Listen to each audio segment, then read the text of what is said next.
அவளை கர்த்தரின் விடுதலை ஊழியத்தின் சார்பாக இந்த கால தியானத்திற்கு உங்களை அன்போடு வரவேற்கிறேன். இந்த நாளிலும் நாம் யோவான் எழுதின சுவிசேஷம் 18ஆம் அதிகாரத்திலே நாம் 12வது வசனத்திலிருந்து 14வது வசனம் முடிய நாம வாசித்து அதுல இருக்கிற ஜெப குறிப்புக்காக நம்ம ஜெபிப்போம். அப்பொழுது பூர் சேவகரும் 1000 பூர் சேவகர்களுக்கு தலைவனும் யூதருடைய ஊழியக்காரரும் இயேசுவை பிடித்து அவரை கட்டி முதலாவது அந்தா என்பவரிடத்திற்கு கொண்டு போனார்கள். அவன் அந்த வருஷத்து பிரதான ஆசாரியனாகிய காய்பாவுக்கு மாமனாய் இருந்தான். ஜனங்களுக்காக ஒரு மனுஷன் சாகிறது நலமாய் இருக்கும் என்று யூதருக்கு ஆலோசனை சொன்னவன் இந்த காய்பாவே. அன்பாலே இங்க காய்பாவை குறித்து இங்க ஒரு குறிப்பை நாம பார்க்கிறோம். இந்த காய்பாவினுடைய வார்த்தையிலிருந்து நமக்கு ஆண்டவர் ஒரு ஜெபத்தை கற்றுக் கொடுக்க ஆசைப்படுகிறார். உண்மையிலே அந்த காய்பா என்பவன் அந்த வருஷத்துக்கு பிரதான ஆசாரியனாகி காய்பா. அப்ப பிரதான ஆசாரியன் வருஷத்துக்கு வருஷம் மாறிக்கிட்டே இருப்பாங்க. நிறைய ஆயிரக்கணக்கான ஆசாரியர்கள் இருக்கிறாங்க. அவங்கள சீட்டு அதுல முக்கியமா இப்ப வயசுல மூத்தவங்க, அனுபவத்துல மூத்தவங்க, அவங்களதான் என்ன செய்வாங்க, பிரதான ஆசாரியனை தேர்ந்தெடுப்பார்கள். அதுல அவங்க ஒரு வருஷத்துக்கு ஒருத்தவங்களை தேர்ந்தெடுப்பாங்க, சீட்டு போட்டு பார்ப்பாங்க. அதுல அந்த வருஷத்துக்கு ஏசாண்டவர் மரித்த அந்த வருடத்திலே காய்பா தான் இன்னைக்கு பிரதான ஆசாரியன். பிரதான ஆசாரிய வார்த்தைய இன்னைக்கு கேட்பாங்க. இந்த எப்படி போப்பாண்டவர்ன்னு சொல்றாங்களோ அந்த மாதிரி தானே வச்சுங்களேன். ஒரு உதாரணத்துக்காக சொல்றேன். அப்படிப்பட்ட அந்த போப்பாண்டவர் என்ன சொல்றாருன்றத இன்னைக்கு இந்த காலத்து போப்பாண்டவர் பெரிய அச்சீவ் பண்ணிட்டு வராரு. உண்மையில அவர் பிதா குமாரன் பரிசுத்த ஆவியானவர் தான் நம்ம வணங்கணும்னு சொல்றாரு. அந்த போப்பு பல புரட்சிகளை பண்ணிட்டு இருக்கிறாரு. அன்பாலே இன்னைக்கு மற்ற போப்புகளை போல இல்லாதபடிக்கு இன்னைக்கு சத்தியத்தை நம்ம அதிகமா அறிய வேண்டும் என்று சொல்கிறார் இந்த இப்ப தேர்ந்தெடுத்த போப்பு. உண்மையிலே நான் அவரை உள்ளபூர்வமா நான் பாராட்டுகிறேன். ஆவியானவர் அவருக்குள்ளார இருந்து கிரியை செய்து கொண்டிருக்கிறார். இந்த ரோமன் கேத்தலிக் அவங்களுக்குள்ளார இருக்கிற அந்த பெரிய ஒரு ஜனக்கூட்டம், திரளான கிறிஸ்தவர்கள் பெரும்பான்மையானவர்கள் அவங்கதான். ஆனா அவர்களுடைய தலைவனாக இருக்கிற போப்பாண்டவருக்கு ஆண்டவருக்கு கண்களை, மனக்கண்களை திறந்து, ஆவிக்குரிய கண்களை திறந்து அவர்களுக்கு நல்ல சத்தியத்தை சொல்லும்படியாக ஆண்டவர் அவரை பயன்படுத்தி கொண்டு வருகிறார். கர்த்தருக்கு கொடா கொடி சோத்திரம்.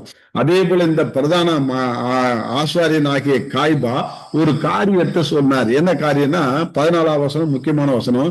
ஜனங்களுக்காக ஒரு மனுஷன் சாகிறது நலமாய் இருக்கும் என்று யூதருக்கு ஆலோசனை சொன்னார்.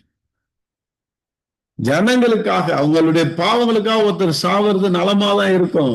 அது சும்மா சொல்லிருக்கிறார்ல, அந்த காரியம் நிறைவேறினா நல்லாதான் இருக்கும். அப்ப இயேசுவை அவன் மேசியா என்று அவன் ஏற்றுக்கொண்டவன். அதனால்தான் ரகசியமா அவன் வேதத்துல இடம்பெற்றிருக்கிறது என்று நான் அறிந்து கொண்டேன். அவன் இயேசுவை மேசியா என்று நம்பாம நம்பினான். என்னது, மகளுக்காக நம்பாம இருக்கிற மாதிரி நடிச்சான். ஆனா உண்மையிலே அவனுக்குள்ளார அது தெரிஞ்சதுனால்தான் ஜனங்களுக்காக ஒருத்தர் மறிக்கிறது நல்லா தானே இருக்கும். அது நம்மளாலன்னா கரெக்ட், ஒன்றும் பிரச்சனை கிடையாது அப்படின்னு. அப்ப பாருங்க, இயேசு அந்த இன்னைக்கு நமக்கு என்ன கற்றுக் கொடுக்குறான்னா, இன்னைக்கு நம்முடைய சாவு எப்படியாக இருக்க போகுது. நமக்காகவே நம்ம செத்து போறோமா வாழ்ந்து, இல்ல பிறருக்காக வாழ்ந்து சாக போறோமா?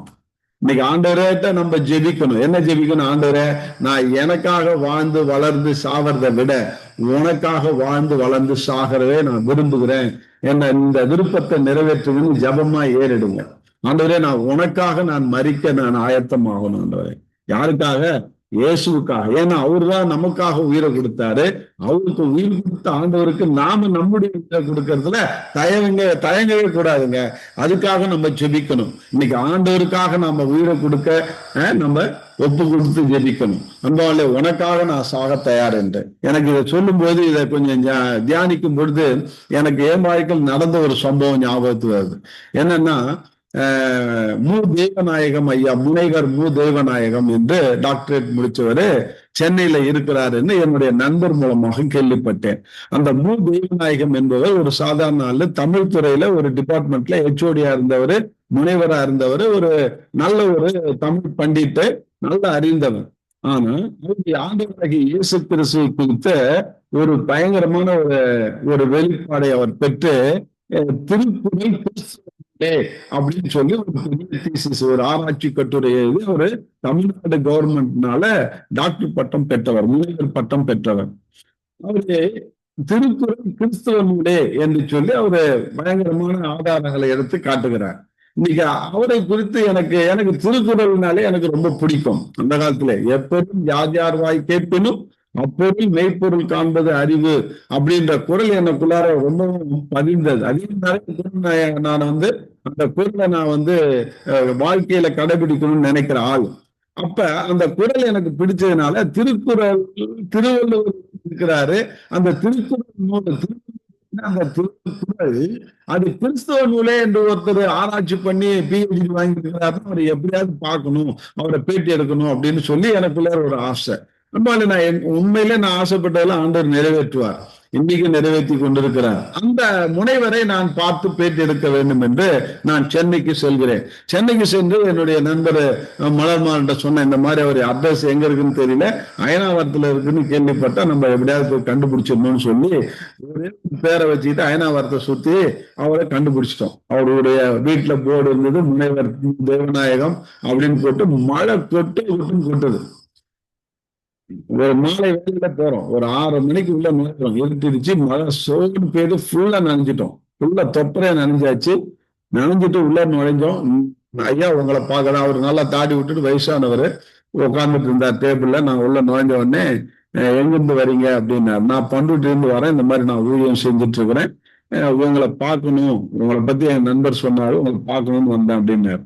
அப்படியா, எதுக்காக வந்தீங்க? இல்ல நீங்க இந்த மாதிரி திருக்குறள் கிறிஸ்துவ நூலேன்னு எழுதிருக்கிறீங்க, ஆராய்ச்சி பண்ணி இருக்கிறீங்க, PhD வாங்கியிருக்கிறீங்க, அதை குறித்து உங்ககிட்ட சும்மா பேட்டி எடுத்துட்டு போலாம், எப்படின்றத கேட்டுட்டு போலான்னு வந்தேன் அப்படின்னு.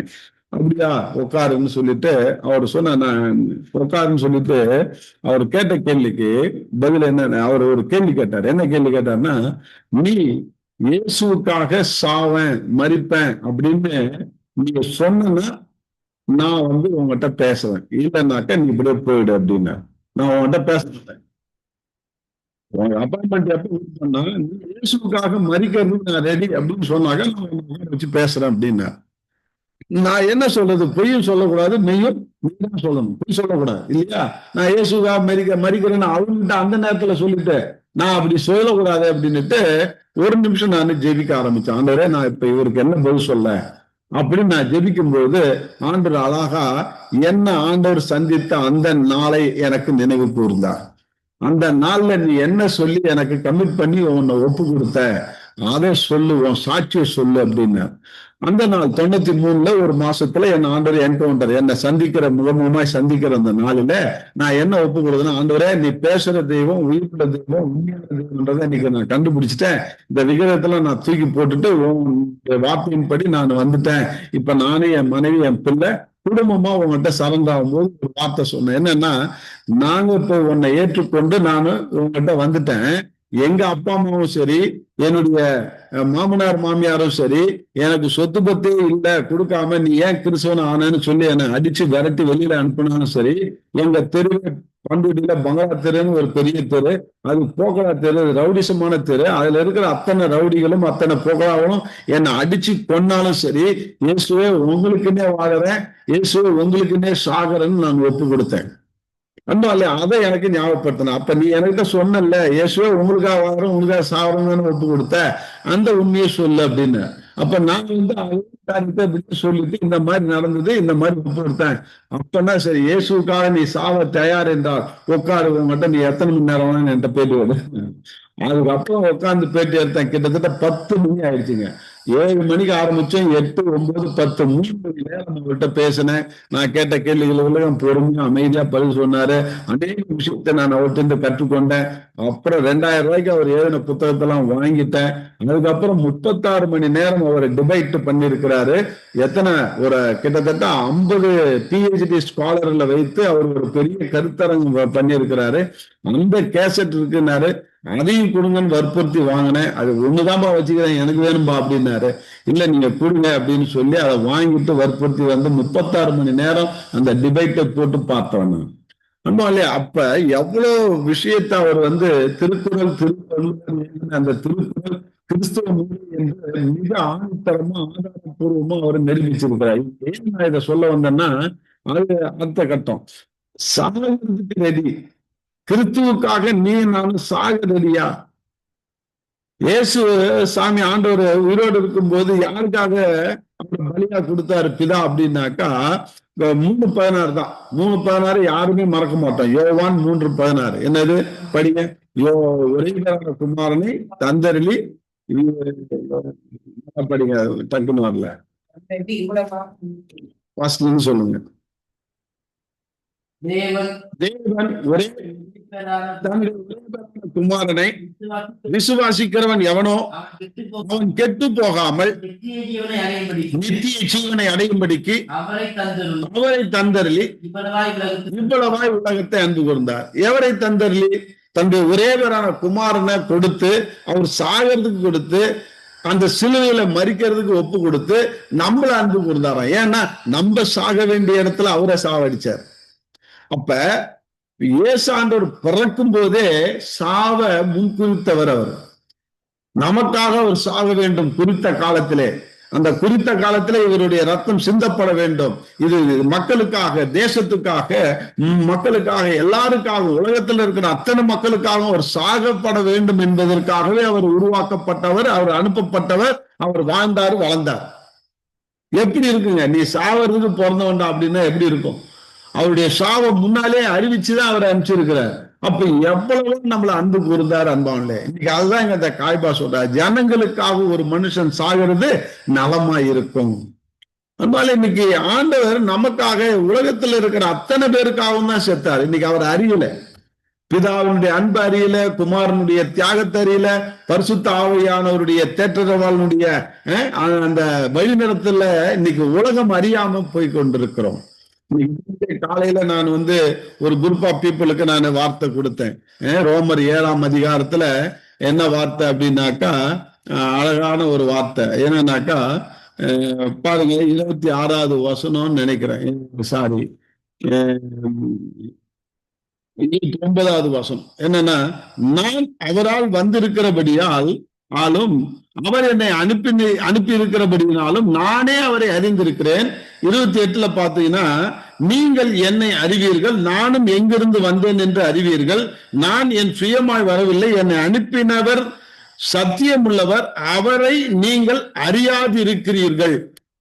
அவர் என்ன? யாரை? பிதாவை அறியாதிருக்கிறார்கள். யாரு? யூதர்களை பார்த்து ஆண்டவர் சொன்ன வார்த்தை. இன்னைக்கு யூதர்கள் தான் 5 ஆகமத்தை கரைச்சு குடிச்சிட்டு நாங்க பிதாவை அறிஞ்சிருக்கிறோம்னு சொல்றாங்க. ஆனா பிதாவை அவர் அறிகிற விதத்திலே அவர்கள் அறியவில்லை. இன்னைக்கு கிறிஸ்தவர்களை பார்த்து சொல்றேன், நம்ம எல்லாருமே கிறிஸ்தவர்கள். இன்னைக்கு கிறிஸ்தவர்கள் நாம் பிதாவை அறிகிற விதத்திலும் அறியவில்லை, குமாரனை அறிகிற விதத்திலும் அறியவில்லை, பரிசுத்த ஆவியான அறிகிற விதத்திலும் அறியவில்லை. அதனால்தான் இன்னைக்கு ரோமர் 1:1 இன்னைக்கு பாத்தீங்கன்னாக்கா அந்த முக்கியமான ஒரு வசனம் இருக்கிறது. தேவனை அறிகிற அறிவை பற்றி கொண்டிருக்க மனதில்லாதினால், 28லிருந்து படிச்சீங்கன்னா தெரியும். தேவனை அறியும் அறிவை பற்றி கொண்டிருக்க அவர்களுக்கு மனதில்லாத இருந்தபடியால் தகாவலை செய்யும்படி தேவனை அவர்களுக்கு கேடான சிந்தைக்கு ஒப்பு கொடுத்தார். அந்த கேடான சிந்தை 24 வருது. அவர்கள் அநியாயத்தினால, துரோகத்தினால, பொருளாசையினால, குடும்பத்தினால, வாக்குவாதத்தினால நிரப்பப்பட்டு தாய் தகப்பனு கீழ்ப்படியால இப்படி எல்லாம் இருப்பாங்கன்னு சொல்றார். அப்ப என்ன காரணம்னா, அவரை அறிகிற அறிவை பற்றி கொண்டிருக்க மனசு இல்லை. இன்னைக்கு எத்தனை பேர் இந்த 24 லிஸ்ட்ல நம்ம பொருந்துறோம்? கொஞ்சம் நம்ம சிந்திச்சு பார்க்கணும். அப்ப என்ன அர்த்தம்னாக்கா, ஆண்டவர் ஏன் செத்தாருன்றத நம்ம அறியலைங்க.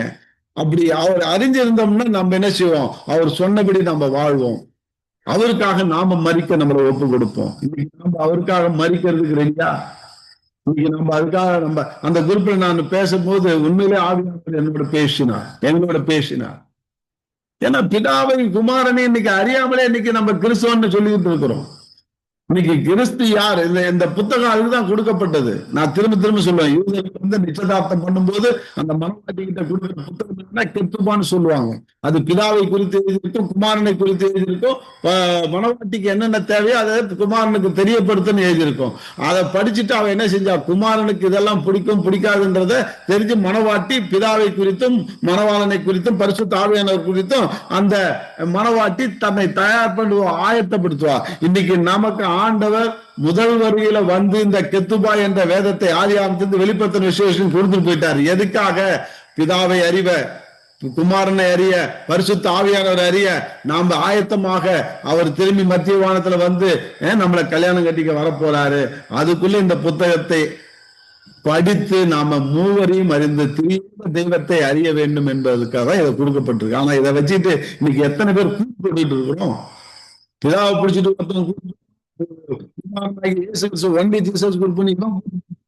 இன்னைக்கு பரிசுத்தாவின்னு சொல்லிட்டு பெந்தகோஸ்துக்காரங்க அவரை பிடிச்சுன்னு இன்னைக்கு ஒற்றுமை இல்லாதபடிக்கு வேறுபட்டு காணப்படுகிறோம் அன்பாலே. இந்த அவல நிலைமை மாறணும். அவருக்காக சாகணும். அதனால இன்னைக்கு நம்ம ஒப்பு கொடுப்போம். ஆண்டவரே, உமக்காக சாக நேர்ந்தாலும் நான் சாக ரெடி. ஏன்? நான் பிதாவை அறிகிற விதத்துல அறிந்திருக்கிறேன், குமாரனை அறிகிற விதத்துல அறிந்திருக்கிறேன், பரிசுத்த ஆவியானவர் அறிகிற விதத்துல அறிந்திருக்கிறேன்னு சொல்லி நாம ஒப்பு கொடுத்து, ஆண்டவரே உண்மை அறிகிற அறிவை எனக்கு தாங்க, இன்னும் அதிகமாய் தாங்க, உனக்காக சாகிறதுக்கு நான் இங்க ஒப்பு கொடுக்கிறேன் என்று சொல்லி நம்ம நமக்காக வாழாமல், அதனால்தான் பவுல் சொல்றாரு, நான் சுய பிரயோஜனத்தை தேடாமல் பிறருடைய பிரயோஜனத்தை தேடினேன் என்று. பவுல் தன்னை அர்ப்பணித்ததை போல இன்னைக்கு நாமும் அர்ப்பணிப்போம். ஆண்டவரே, நாங்கள் எனக்காக, எங்களுக்காக, என் குடும்பம், என் வாழ்க்கை அப்படின்னு சொல்லி வாழாம அடுத்தவர்களுக்காக, மற்றவர்களுக்காக நாங்கள் எங்களை அர்ப்பணிக்க, உமக்காக என்னைய தியாக பலியாக ஒப்பு கொடுக்கிறேன்னு சொல்லி ஒப்பு கொடுப்போம். கர்த்தர் தாமே நம்மளை கொண்டு பெரிய காரியம் செய்வாராக. ஜெபிப்போம். மண்ணின் தகப்பனே, நன்றியோடு துதிக்கிறோம். இந்த நாளிலே உம்முடைய கரத்துல ஒப்பு கொடுக்கிறோம். இந்த நாளிலே கேட்ட வார்த்தையின்படி நாங்கள் எங்களுக்காக வாழ்ந்து ஆண்டவரே வளர்ந்து நாங்கள் மறிக்காது அது ஒரு பிரயோஜனமே அல்ல. ஆண்டவரே, உமக்காக வாழ்ந்து உண்மை நிரூபித்து உமக்காக நாங்கள் மறிக்க இன்றைக்கு என்னை எங்களையும் இதை கேட்க போற யாவரையும் ஒப்பு கொடுக்கிறோம். ஆண்டவரே, நாங்கள் ஒவ்வொரு ரத்த சாட்சியாய் மறிக்க அல்லது உமக்காக மறிக்க எங்களை ஒப்பு கொடுக்கிறோம். நிறைய ஆசீர்வதியும். இயேசு கிறிஸ்து நாமத்தை அறிவிக்கிறேன். ஆமென். God bless you.